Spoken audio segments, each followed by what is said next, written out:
Hello,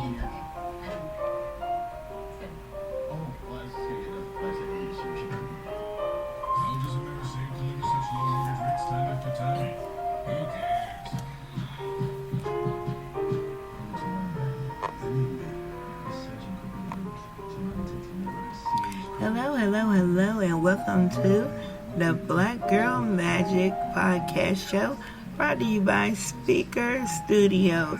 Hello, everybody. How are you doing out there? I hope you're doing great. I am your lovely host, Miss Kathy Evans. So, hi, folks. Hi.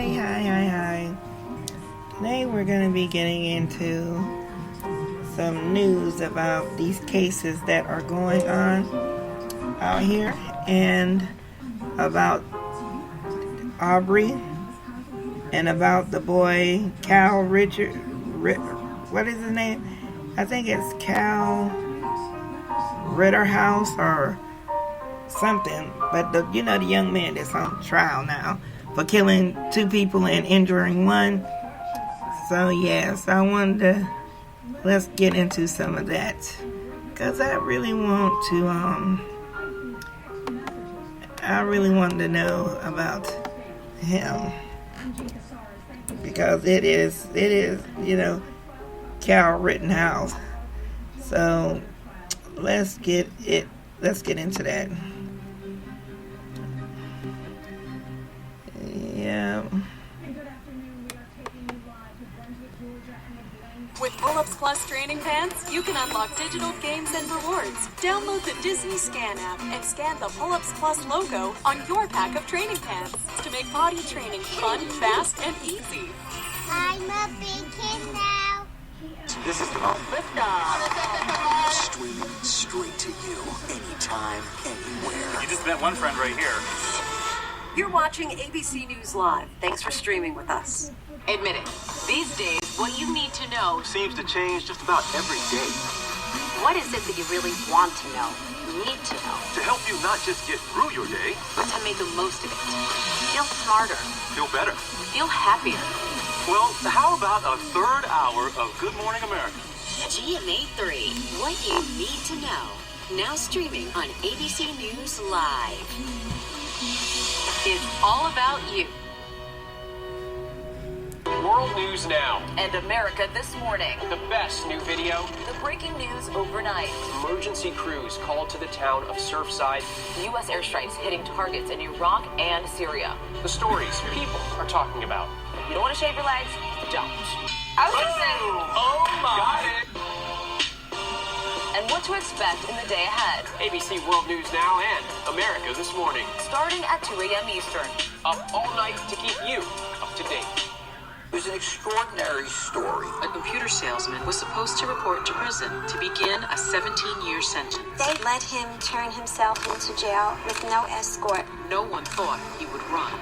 How do you evade capture for 25 years? How do you do that? Now, join the search, following the U.S. Marshals as they uncover new leads in a global manhunt. Can you help catch this fugitive? Have you seen this man? Have you seen this man? Have you seen this man? Listen and join the all-new hunt wherever you get your podcasts.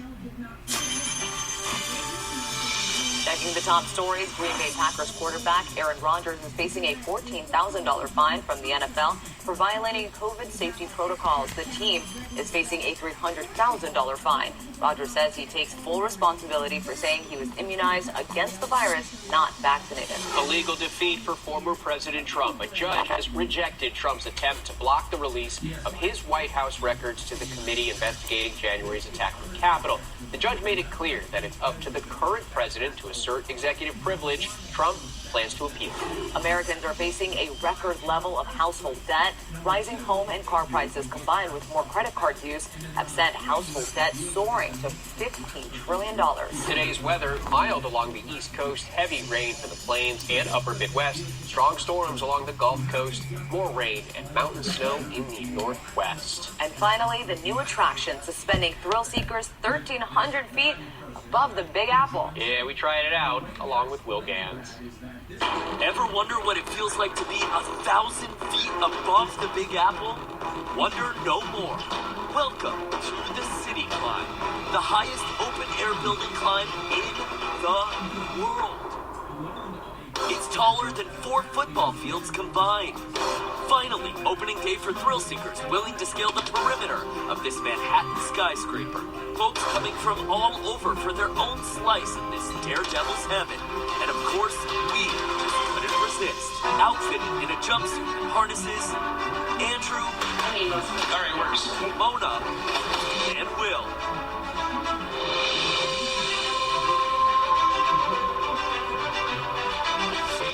You guys, we could do slow motion in post. The perseverance, the dedication that Andrew showed, that mattered. ABC News, America's #1 news source.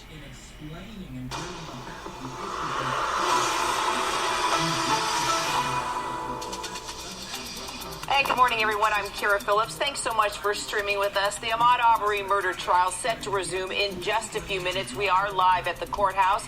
But first, several other stories that we're following for you, including a federal judge denying former President Trump's efforts to keep his White House documents secret, including videos and photos related to the January 6th insurrection. The committee investigating the riot ramping up its investigation this morning.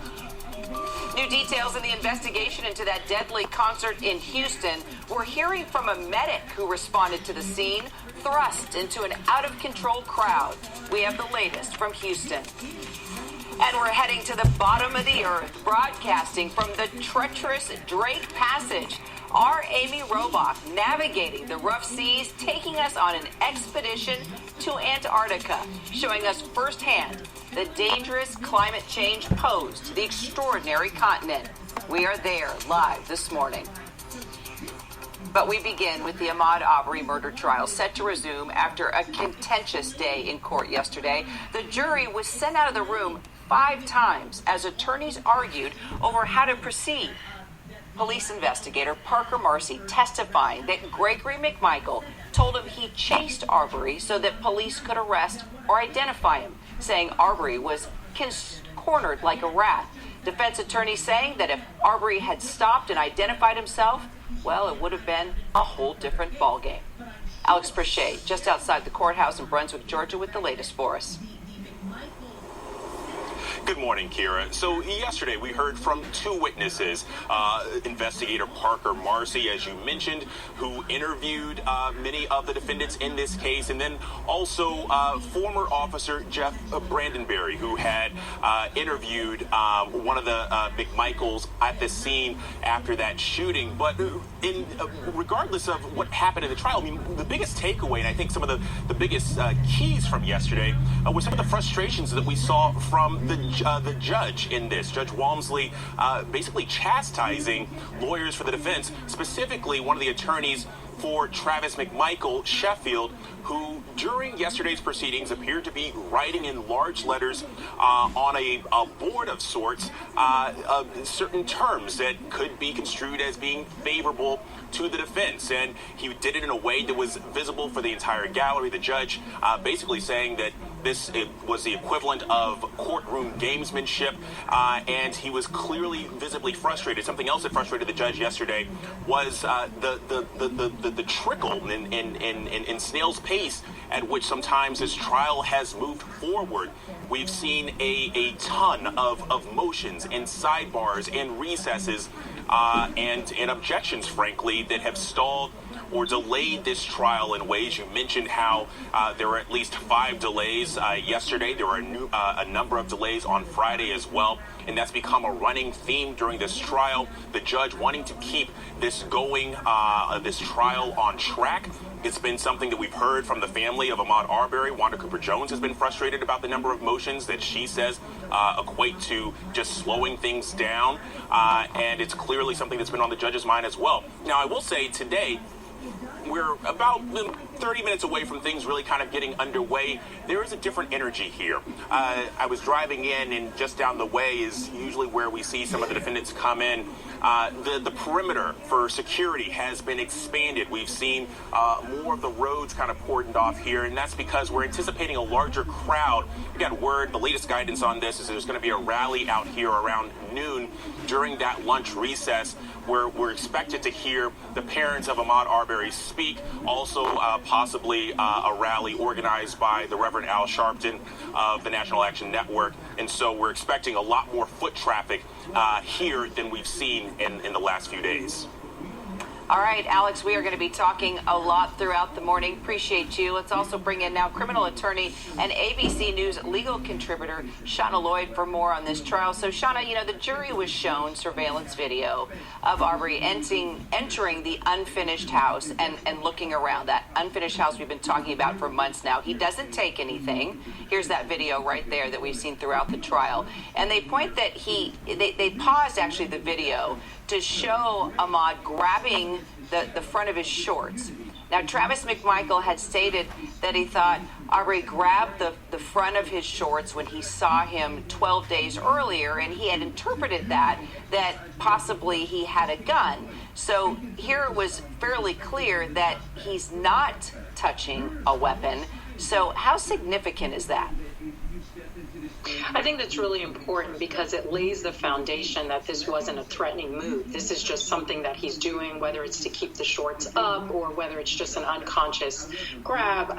These are just things that show that there was no ill intent and that they're being done when there's clearly no one in his presence. So it's not something that looks threatening from the outside observer. It also allows a jury to clearly see the move that he was indicating that he did, which is important because otherwise, a jury just has to rely on testimony to visualize that. But when we have actual camera and can see these unconscious movements, it puts it in a different context and light.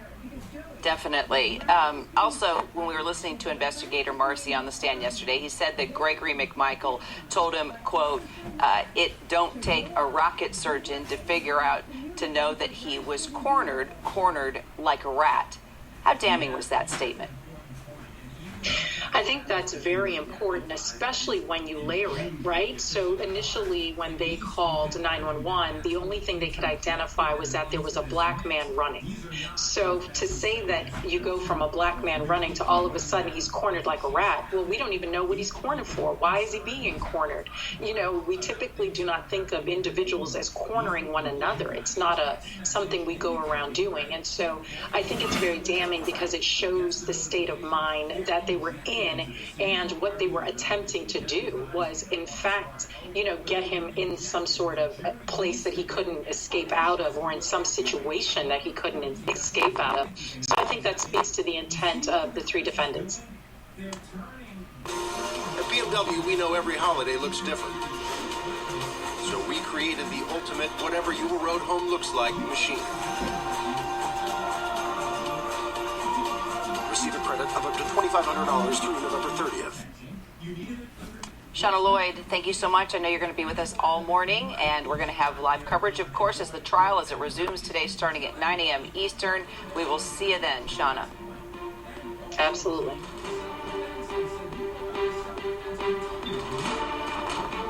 Now coming up, a federal judge ruling and rejecting former President Trump's claim of executive privilege, hoping to keep his White House documents secret. What this means for the investigation into the January 6th riot, straight ahead.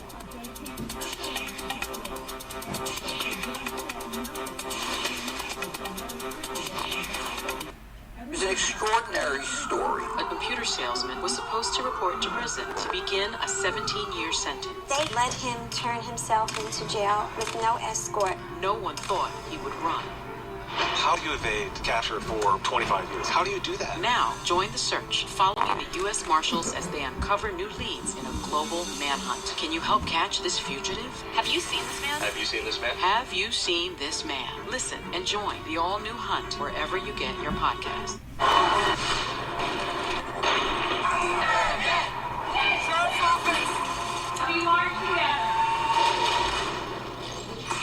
The most powerful stories of our time and anytime. Nightline. Now streaming on ABC News Live. 2020. True crime. Cinematic. Real-life drama. Stunning. The unthinkable. Follow the clues. The Hunt. True crime. 2020.